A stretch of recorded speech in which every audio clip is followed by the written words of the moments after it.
Greetings and welcome to this edition of Positronic. I'm Barry P. Cook. Let's talk about the latest episode of Star Trek Discovery Season 4. It was called All Is Possible. And we open with a captain's log, which was nice. And we learned through that it's been a week since the mission with the Qowat nuns. Discovery's been at Navarre, which of course is Vulcan, working on the anomaly issue, which is now called the DMA. I'm not quite sure what that means. Probably put it up on the screen. The stress of the current crisis has the crew frazzled, and Dr. Culber has recommended downtime for the crew, just like the computer did last season. So I'm not really sure why this seems to be a new idea to Michael, but that's how it seemed. The thing is that Stamets is having a hard time taking downtime. He's having a hard time stepping away from his work. For some reason, Michael spoke about Book's emotional state in her captain's log in a way that was inappropriate for a captain's log and should have been a personal log entry. You know, like, it isn't that the captain's log never, well, no, I shouldn't say this. It isn't that the captains of the shows in the past, Star Trek shows, never talked about personal issues in a log that was, you know, in the show of voiceover. That certainly happened, but it was always the personal log. They didn't talk about personal stuff in the captain's log. Now, Book is kind of part of the crew, but she didn't talk about his situation in a way that related to his performance as like a participant in the missions. She talked about it in more of a personal way, and that wouldn't be in the captain's log. So I don't know what it is about these writers. They don't get these things, but it just, they blend the personal and the professional on the show constantly. Like, there's no line between the two, and there always was. So I don't know where they're getting this. Anyway, Tilly then has a session with Dr. Culber and talks about leaving her comfort zone and challenging herself. And Culber recommends that she try a mission requiring someone who served before the burn, which apparently they don't already have in place because they never reassigned anyone from Discovery who served before the burn, even though obviously that would have been a good thing to do, so that those people's experiences could help reacclimate Starfleet to a galaxy with warp travel in a widespread way. But they didn't. They just kept them all in one place. Didn't make any sense, but that's what they did. Anyway, Adira explains to Gray in the next scene, who I must say looked great, by the way, Gray. And that's no joke. They looked great. He looked great. It was a good look for him. I haven't liked his look up to this point. They gave him a good look in this scene and presumably going forward. So I just wanted to note that. Anyway, Adira explains to Gray that they were ordered by Tilly to take part in said same mission that Culber recommended to Tilly, which is a team building exercise with Tilly and the Academy cadets, which starts off from Starfleet HQ on Earth, which is days away from Navarre, unless Discovery jumped there, but it didn't, because Michael and Saru are still on Navarre, taking part in the negotiations in place of an ailing Admiral Vance, but they didn't reference any travel time, and we know that Navarre is 4 days away from Earth because in Star Trek The Motion Picture, this is mentioned. At the end, after the ship has saved Earth from the cloud thing that had V'ger in it, which takes place in orbit around Earth. Immediately after that, there's some dialogue on the bridge. We can have you back on Vulcan in 4 days, Mr. Spock. 4 days, Mr. Spock. 4 days? Mr. Spock. So yeah, it takes 4 days to go from Earth to Vulcan. Now, obviously, again, if Discovery had jumped, that wouldn't be the case. but they don't show it jumping. They don't talk about it jumping, and they don't talk about it even. They don't even talk about Discovery taking them to Vulcan. Now, did they take a shuttle? That's possible, because it doesn't even make sense for the Discovery to leave and go back. So, if anything, they would have taken a shuttle. But like, they don't talk about the travel time. And this is, this seems like a nitpick, like I'm talking about something that doesn't need to be talked about, but it's a symptom of a bigger problem that has many other symptoms that they really need to resolve. And it's that the writers don't know what the fuck they're doing in this universe. Now, it's been 1,000 years. They might have faster ships, but we know that they don't have any ships that are significantly faster because they're always sending Discovery to these missions that requires great speed because Discovery can jump there. So if they had a ship that was dramatically faster than the speed of the ships that we're used to on the other shows, that wouldn't be happening. So it seems to me that they don't really have ships that are any faster than what ships were back at the time of Star Trek: The Motion Picture. Maybe they have slightly faster ships, so a 4-day trip is really only a 3-day trip, or even a 2-day trip. But they don't mention that at all. And they don't say how they jumped there. So, why? In one moment, she's talking about, oh yeah, I'm going on this mission. Then they cut away for a scene, then they cut back, and she's at Starfleet headquarters about to start the mission. With no mention of, it took days to get here, nothing.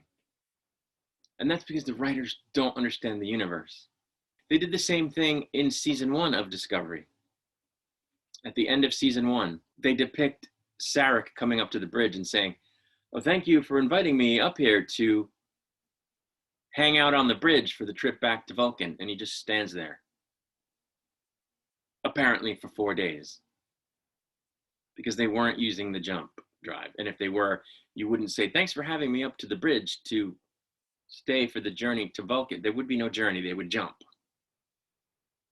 So they were going to Vulcan under traditional warp drive, and they invited him up to the bridge for the journey, which took 4 days, like 12 years later. It's ridiculous. They have no idea what they're doing. Anyway, Tilly's mission takes her and a handful of cadets, as well as Adira and one other guy who's piloting the shuttle, a nameless red shirt who was actually in a gray shirt, on a mission to a moon using a shuttlecraft, which soon goes awry when they encounter something that causes the shuttle to crash on a different moon with a harsh environment, but not before Tilly conducts herself in her usual unprofessional way, like a camp counselor in front of the cadets, when exactly the opposite is what was called for. Now, I love Tilly as a character on a personal level. She has never been Starfleet appropriate, and it's just so annoying. She acts like a complete goofball, and then you put her in a command scenario, and instead of straightening up and acting like a person in command in a military type organization, she acts like a total camp counselor. That was the leadership persona that she embodied in this episode, that of a camp counselor, at least at first, before things got hairy. And, you could say, well, when it got hairy, she, and it was important, she stepped up. Okay, yeah, but she would never have behaved like a camp counselor if she were a real person in command of a mission, especially impressionable cadets. It was completely ridiculous. Anyway, upon crashing in a perfectly upright position, by the way, things take a serious turn when, and I'm talking about completely upright, like flat level, not like, oh, we're upright, but we're tilted, not upright, oh, we're tilted, not upright, oh, no, completely upright. Not up on a halfway, not flipped upside down, not nose down, completely upright and flat. That's how they crashed. with zero pitch and attitude control going in. Anyway, at that point, things take a serious turn when one of her crew dies in the crash, prompting one cadet to question whether the whole mission was fake and they're in a hollow situation, which there is absolutely no way he could possibly believe was the case, unless he thought that somewhere between leaving his quarters or whatever and getting on the shuttle, he unknowingly entered a holodeck. And what are the chances of that? The only other thing I could have thought that made sense was that he didn't know the pilot before that, and he thought maybe the pilot was a hologram, which is possible. You know, if he walked up into the shuttle and the pilot was already there, he wouldn't know whether they were a hologram or not. But he doesn't say that's a hologram, right? He says we're in a hollow situation. This is a hollow situation, but it's not. And there's no way he could believe that. So it's just stupid. This particular character happens to be Orion. And the next thing that happens is he almost gets in a fist fight with a Tellarite cadet who looks nothing like a Tellarite and who looks more like a Nausicaan to me, who bumps into him, which I don't think would really happen. They are, you know, they're not like officers, but they're cadets. I mean, come on, you gotta have some level of professionalism. Anyway, when this happened, Tilly orders everyone to introduce themselves roundtable style, which is fine, if very obvious setup writing. These characters are introducing themselves, and I could see the character sheets in my head, you know? Born on X planet, raised among X planet, came to Starfleet because. Literally, their character sheet descriptions became dialogue. Just terrible. Anyway, back on Navarre, at the final negotiations for Navarre to rejoin the Federation, the Navaran president asks for there to be a clause added to the treaty that will get them back in, that would allow Navarre to immediately withdraw from the Federation if it became necessary. You know, for them to do that, which doesn't make any sense because during the time of the Federation that we're used to, there's never been any requirement, to my knowledge, that was in any way time-based, that, you know, demanded a time-based commitment from member worlds.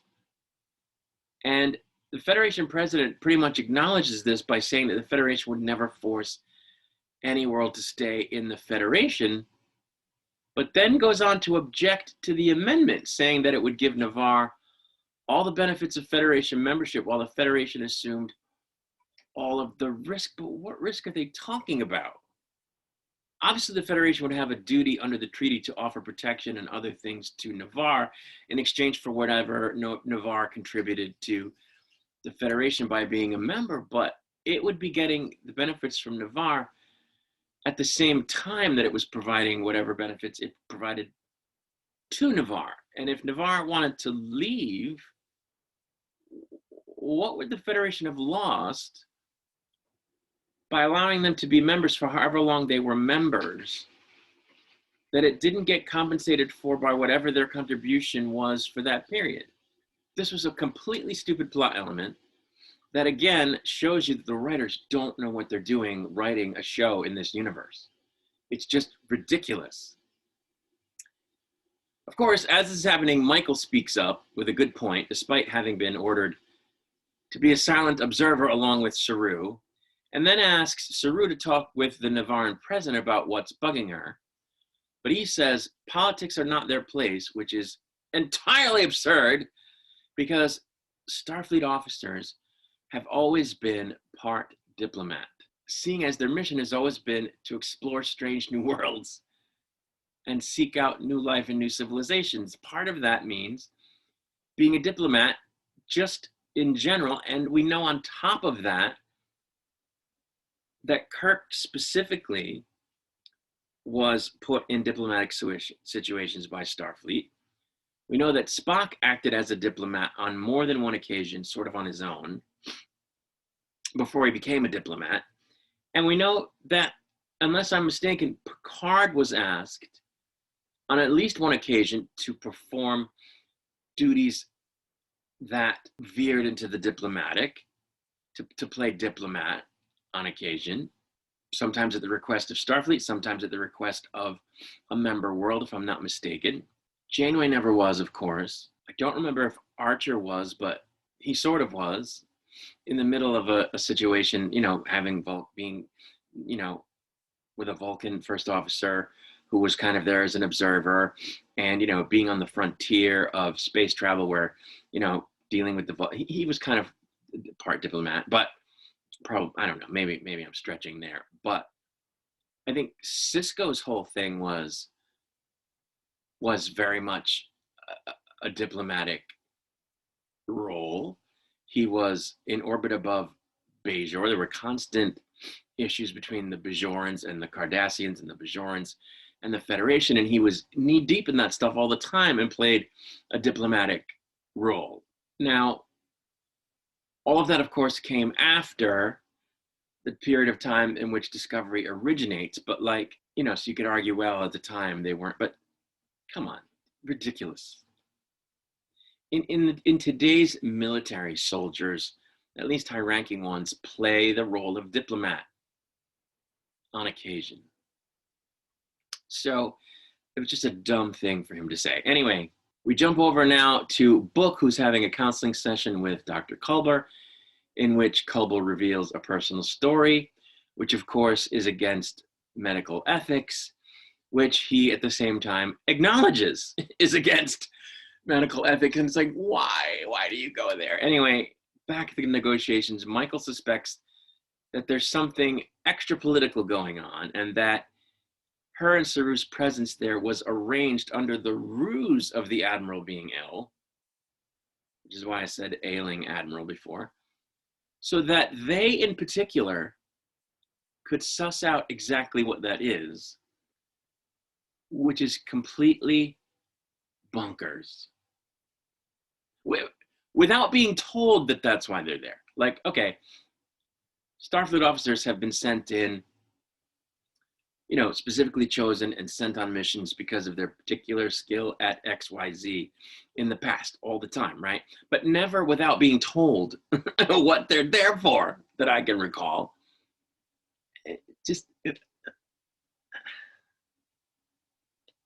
Ridiculous. Things get increasingly hairy on the moon when something seems to attack the shuttle. Book gets upset when Dr. Culber tries to replicate his home world for him. Saru visits the Navaran president and gets some background on her position. She tells him that it's rooted in an isolationist streak among some on Navarre. Despite isolationism being illogical, if you ask me, like they wouldn't have that, I don't know. I guess they were kind of like that before. I don't know. Anyway, that's what's happening. Michael then urges the Federation president to allow her to present a compromise to Navarre in place of herself, in place of the president, so that it won't look like she abandoned her constituents, which it might if she presented the compromise, because it's a compromise, which means it will anyway if she signs off on it. So when the cadets venture outside the shuttle with Tilly to attempt to hike to a ridge so as to get a signal out from a higher altitude, Adira gets trapped in some of that sentient ice or whatever it was, that ice from the beginning of the third season. I forget what it was called, but she's on the ice and it seems to like grow up around her legs very quickly, and then they end up rescuing her when there's apparently a rope in an emergency kit that they've been carrying. After which Tilly leads a group hash-out session in the middle of a frozen tundra under threat of a creature attack when they all start bickering again. And it's like, really? You're standing outside in the freezing cold, there's a creature about to attack you, and you're saying, let's do this now, let's hash out this issue now, everybody talk about yourself. Like, no, no, they wouldn't do that. Back at the negotiations, Michael expertly reminds everyone that both Navarre and the Federation president are examples of people forgetting and overcoming their differences before proposing that the Federation implement some type of outreach program that would continually review the state of its relations with each member world so as to keep relations smooth and avoid what happened before the burn, which was that the Federation grew too detached from its member worlds, which itself is kind of silly because you would think that they would already have had these committees or review boards in place to prevent such a thing, because they're not stupid and they would know that you need that kind of thing. You know, at which point the president of the Federation tells Michael that Navarre has already rejected any such idea because they saw it as oversight and interference, at which point the president of Navarre says that rejecting that idea was no worse than insisting on Starfleet's involvement in civilian negotiations, which of course is a reference to Saru and Michael being there. And of course, she's kind of right about that. Like, you know, again, it's not unheard of for officers to be diplomats, but for the Starfleet to have a particular presence at negotiations that other diplomats were already handling doesn't make sense. And then Michael suggests that she personally be involved with the committee or the process on some level until they no longer need it, because she's a person who was raised on Vulcan with all of the logic training, and he was also a member of Starfleet, also human and the captain of a starship, which of course makes perfect sense, but it's entirely too convenient for that exact reason. And this show is just killing me. Like, anyway, both sides accept the compromise, you know, because Michael. When Tilly and the crew reach the ridge, they realize that someone has to run around and attract the attacking creature to give them time to send a signal to a ship that can pick them up.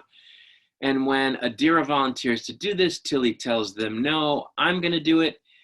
And I can't decide whether that makes sense based on what protocol would be, because the captain on the one hand would have a responsibility to take the risk and protect the junior officers and cadets. But at the same time, they would have a responsibility to make sure that they survive so that they can lead the junior officers and the cadets to safety if something goes wrong with the, you know, if they don't get rescued. So I didn't know if that made sense or not, but anyway, this is what happens. So Tilly runs around distracting the monster, not the monster, actually two monsters, while the cadets signal a ship. And when she's unable to hold the monsters off by herself, the cadets join in the fight by firing their phasers from the ridge, which, by the way, fire in bursts, because that's been a thing apparently even before Kirk's time, because that's how the phasers fire on Discovery originally, in bursts, even though phasers never fired in bursts, they fired in streams. Of course, it's 900 years later, but that's got nothing to do with it because they always fired that way on Discovery. Anyway, after they're rescued, Tilly is offered an opportunity to teach at the academy because of her pre-burn disposition, her pre-burn outlook on everything, and her pre-burn knowledge, which again begs the question, why haven't all of these people been reassigned all over Starfleet already? Navarre rejoins the Federation, and Michael asks about the fate of the thief from the previous week, and it seems that she'll be undergoing some counseling under Dr. Burnham and making reparations to the family of the officer that she killed. It turns out, big surprise, that the Federation president indeed did arrange for the Admiral to be fake ill so that Michael specifically could stand in for him and apply her particular knack for diplomacy to the situation, which is something that would not have needed subterfuge, as I said before. They would just tell her that they were doing that. Michael then visits Tilly back aboard Discovery because, of course, Tilly is already back on Discovery, which is at Navarre, because time apparently isn't a thing, and it doesn't take time to travel from Earth to Navarre. 4 days, Mr. Spock. By the way, we know they're on Earth because they say Starfleet headquarters or Starfleet Academy headquarters, which has always been on Earth. They don't say it's anywhere else. Anyway, she visits Tilly, and of course, they immediately hug and have a gushy girl talk, which would not happen between a captain and a lieutenant, even off duty. Professional decorum and detachment is always observed between the ranks, especially ranks so far apart. Even when officers who've developed a strong friendship are interacting, and even off duty. Things might be a little more lax off duty, but they would never descend into a situation where they're behaving like college roommates or sorority sisters on a college campus, hugging and being super emotional and gushy. It doesn't happen in organizations with a hierarchy. It doesn't happen.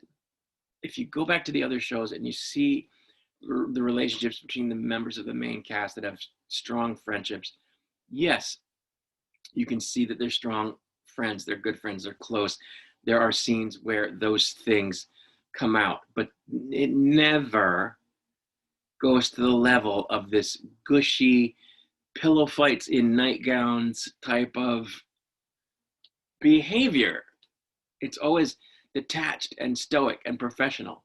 And sometimes they depict that in a way where you know that the person is feeling more underneath what they're displaying, but they have to hold back because they're professionals. So not only do they hold back because they're professional, but they even write it in to the story that, okay, you can see that they feel more than what they're letting on, and that they're not letting on completely what they feel because they're in a military situation and they have to, which makes the scenes all the more powerful when they do that.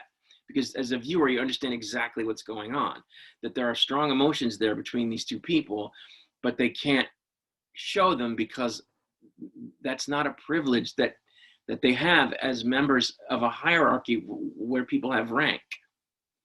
And so it gives you an understanding of the human condition being, put through that scenario, how a person behaves and how their emotions and state of mind and behavior are affected by conditions that they're in.